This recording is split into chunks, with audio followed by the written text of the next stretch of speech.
আমাজনের বুকে গড়ে ওঠা এক রহস্যময় মহানগর মানুষের গল্প। আপনি কি জানেন, আমাজন রেন ফরেস্টের গভীরে এমন একটি শহর আছে যেখানে সভ্যতা হঠাৎ থেমে গিয়েছিল, আবার অদ্ভুতভাবে মাথা তুলে দাঁড়িয়েছে। চারিদিকে গহীন জঙ্গল, আর তার মাঝখানে দাঁড়িয়ে আছে সুইস ভবন, ব্যস্ত রাস্তাঘাট আর এক প্রাণচঞ্চল জনজীবন। এ শহরের নাম মানাউস। কেন এই শহর এত আলাদা? মানাউস এমন এক শহর যেটি দুনিয়ার বাকি শহরগুলো থেকে সম্পূর্ণ আলাদা। বনের গভীরে আমাজন নদীর মাঝে সম্পূর্ণ বিচ্ছিন্ন এক মহানগরী। এখানে আসতে হলে কেবল দুটি উপায়, নৌকা অথবা বিমান। আশেপাশে নেই কোনো বড় রাস্তা, নেই কোনো মহাসড়ক, তাই চাইলেও গাড়িতে চেপে এই শহরে পৌঁছানো যায় না। অনেকেই প্রশ্ন করেন, তাহলে এই শহরের সঙ্গে বাকি বিশ্বে যোগাযোগ হয় কিভাবে? উত্তর, নদীপথ। আমাজন নদী এখানে একটি প্রাকৃতিক মহাসড়কের কাজ করে। শুধু যোগাযোগই নয়, এই নদী এখনকার মানুষের জীবনযাত্রার অন্যতম নির্ভরযোগ্য সঙ্গী। একটি সামরিক ঘাঁটি থেকে শহরে জন্ম।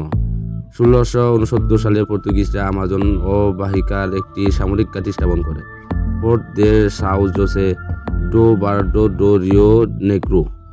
প্রথমে ছিল ছোট্ট ফোর্ট, তারপর ধীরে ধীরে আশপাশে গড়ে উঠল বসতি। পর্তুগিজ ব্যবসায়ীরা এখানে তীর্থ হলো। সময়ের সাথে সাথে এই এলাকা হয়ে উঠল একটি বাণিজ্যিক কেন্দ্র। দুটি বড় নদী, রিও নেগ্রো আর আমাজন নদী, এই শহরের পাশ দিয়ে বয়ে গেছে। নদীগুলোর এই মিলনস্থল মানাউসকে প্রাকৃতিকভাবে সুরক্ষিত এবং নৌ যোগাযোগের জন্য আদর্শ করে তুলেছে। রাবার বুম এবং রাতারাতি বদলে যাওয়ার শহর। 1800-এর দশকের শেষ দিকে বিশ্বের রাবারের চাহিদা হঠাৎ করে আকাশচুম্বী হয়ে ওঠে, আর এই সুযোগে মানাউস হয়ে ওঠে রাবার ব্যবসার স্বর্গ। উৎপাদিত রাবার ইউরোপ ও আমেরিকার কারখানায় সরবরাহ হতো। মাত্র কয়েক বছরের ব্যবধানে শহরের জনসংখ্যা 30,000 থেকে 1,80,000 ছাড়িয়ে যায়।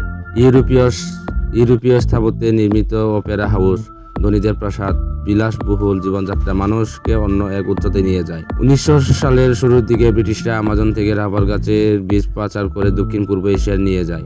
মালয়েশিয়া, ইন্দোনেশিয়া, থাইল্যান্ডে রাবার উৎপাদন শুরু হলে মানুষের রাবার শিল্প মুখ থুবড়ে পড়ে। ধনীরা শহর ছেড়ে চলে যায়, অবহেলিত হয়ে পড়ে অপেরা হাউস, প্রাসাদ সহ পুরো শহর। কিন্তু এখানে শেষ নয়। 1957 সালে ব্রাজিলে সরকার মানুষ ফ্রি ট্রেড জোন ঘোষণা করে। করচার ও বিশ্বের সুবিধার কারণে আন্তর্জাতিক কোম্পানিগুলোকে এখানে বিনিয়োগ করতে শুরু করে। স্যামসাং, এলজি, মাইক্রোসফট সব বহু কোম্পানি এখানে কারখানা স্থাপন করে। শহরের জনসংখ্যা দ্রুত বাড়তে শুরু করে। মানুষের সবচেয়ে আকর্ষণীয় প্রাকৃতিক দৃশ্য হলো meeting of the water. Amazon নদীর বাদামি পানি আর রিও নেগ্রো নদীর কালো পানি পাশাপাশি মাইলের পর মাইল বয়ে যায়, কিন্তু একসঙ্গে মিশে না। সত্যি এক অনন্য প্রাকৃতিক বিস্ময়। চ্যালেঞ্জের মুখোমুখি আধুনিক মানাউস। আজ মানাউস একটি আধুনিক মহানগরী, জনসংখ্যা 20 লাখেরও কাছাকাছি। আন্তর্জাতিক ব্যবসা, বাণিজ্য, প্রযুক্তি, পর্যটন সব মিলে শহরটি গুরুত্বপূর্ণ অর্থনৈতিক কেন্দ্র হয়ে উঠেছে। কিন্তু এই শহরও বড় এক চ্যালেঞ্জের মুখোমুখি। পরিবেশগত ভারসাম্য হারানো, অপরিকল্পিত নগর নারায়ণ, জঙ্গল কাটা, দারিদ্র, দূষণ সব মিলে শহরটি এক কঠিন সংকটে। আমাজনের মতো বিশাল বনের মাঝে বসবাস করে মানুষের বাতাস এতটাই দূষিত যে প্রায় 15% মানুষ শ্বাসজনিত রোগে আক্রান্ত। মানুষের গল্প আসলে শুধু এক শহরের গল্প নয়, এটা মানব সভ্যতার উন্নতি আর প্রকৃতির সঙ্গে যুদ্ধের এক বাস্তব চিত্র। ভবিষ্যতে এই শহর টিকে থাকবে কিনা সেটা নির্ভর করবে আমাদের হাতে। আমরা কেমনভাবে পরিবেশের প্রতি দায়িত্বশীল হই তার উপর। আপনারা কি মনে করেন, আমরা মানুষ আমাদের শহরগুলো এবং পৃথিবীকে কিভাবে বাঁচাতে পারি? কমেন্টে জানাতে ভুলবেন না। ভিডিও ভালো লাগলে একটি লাইক দিন এবং নতুন নতুন রহস্যময় গল্প পেতে সাবস্ক্রাইব করুন। দেখা হবে পরবর্তী এপিসোডে। ধন্যবাদ।